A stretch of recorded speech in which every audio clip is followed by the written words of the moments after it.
আর এদিকে ফের তাজপুর সমুদ্র সৈকতে অবৈধ নির্মাণের অভিযোগ।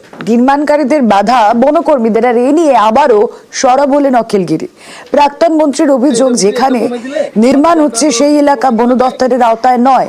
অগস্টে তাজপুরে বেআইনি নির্মাণ নিয়ে বন দপ্তরের মহিলা আধিকারিকের সঙ্গে বচসায় জড়ান অখিলগিরি, আপনাদের মনে আছে নিশ্চয়ই। ফের একবার তাজপুর সমুদ্র সৈকতে অবৈধ নির্মাণের অভিযোগ। কথা বলবো, পঙ্কজ প্রতিনিধি রয়েছেন আমাদের সঙ্গে। পঙ্কজ,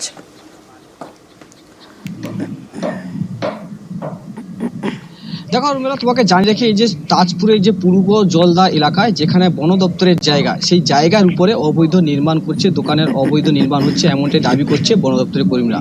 সেক্ষেত্রে স্থানীয় প্রশাসন, ব্লক প্রশাসন এবং এসডিও এবং যেখানে পুলিশ প্রশাসনকে জানিয়েছে বন দপ্তরের কর্মীরা, তার সত্ত্বেও কোনো বাধা তারা অতিক্রম না করে তারা অবৈধভাবে কিন্তু দোকান তৈরি করে যাচ্ছে।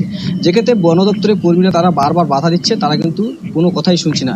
এক্ষেত্রে মন্ত্রী অখিলগিরি, তুমি জানো, যেখানে গত অগাস্টে যেখানে অখিলগিরি এই মন্তব্যে বিতর্কে জড়ায় রেঞ্জার মহিলা ম্যাডামের সঙ্গে, তার ক্ষেত্রে কিন্তু তাকে মন্ত্রিত্ব পদ খোয়াতে হয়েছে। তারপরেও আবারও সেই পুনরায় সেই আবার অবৈধ দোকান নির্মাণকে কেন্দ্র করে যথেষ্ট শোরগোল শুরু হয়েছে এই পূর্ব মেদিনীপুর জেলার তাজপুর সমুদ্র সৈকতের এই পূর্ব জলদা এলাকায়। বেশ, পেট্রোলিংয়ে আমরা বেড়াখানা তাজপুরে এসেছিলাম। সেখানে এসে আমরা দেখতে পাই যে নতুন করে খুঁটি মানে অস্থায়ী নির্মাণ করার উদ্দেশ্যে আমাদের ফরেস্ট ল্যান্ডের মধ্যে আমাদের স্টাফরা দেখতে পাই। তখন আমরা ওখানে বাধা দিই। তাজপুরে দোকান বসাচ্ছে, কে বসাচ্ছে? ভেঙে নিয়েছিল, আবার নাকি বন দপ্তরের জায়গায় নাকি দখল করে দোকান বসাচ্ছে বন দপ্তরের কর্মীরা বলে করছে। মিথ্যা কথা বলছে। ওটা বন দপ্তরে না, সমুদ্রের ধারে যেখানে পাথর পড়ছে, হ্যাঁ, তারা কোনটা সেই জায়গাটা করছে, ওটা বন দপ্তরের জায়গা না।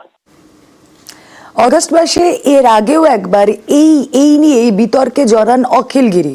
তাকে খোয়াতে হয় পদ এবং বনকর্মী এক বন দপ্তরের আধিকারিক, মহিলা আধিকারিকের সঙ্গে বচসায় জড়ান। সেই ছবি আরো একবার আপনাদের সামনে। আমি আপনাকে বলছি যে বিট অফিসার আমি জানি ফরেস্টের কি কাজ হয়, কত বড় দুর্নীতি আমরা সব জানি। আমার জানি বিট অফিসারের বিরুদ্ধে কি আছে আমি জানি পাবলিকের, আমি কিন্তু ফাঁস করে দেবো সব বিধানসভায়। আপনি আমাকে